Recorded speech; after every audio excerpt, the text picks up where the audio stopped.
Hi guys, today we are going to be showing you how to make these for Mother's Day, and I'm Eva. So this is what we need to make it.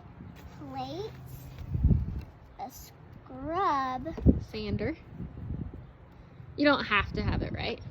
You don't have to. and a paintbrush, and a glass jar, paint, so bunch of paint, whatever color paint you want, dirt, plants, and some plants.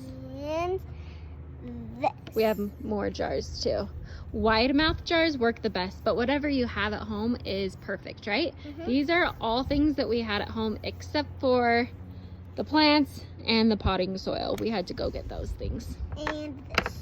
And We got a few more paints, but basically everything we had at home. if you have any paint at home, if you like, you can just do whatever color. You can do the top if you want, but if you don't, Wait, and then you paint your jar. you just be very careful, right? And be careful to get paint on yourself. Very true. Then you put dirt in and a plant, and this is how it turns out.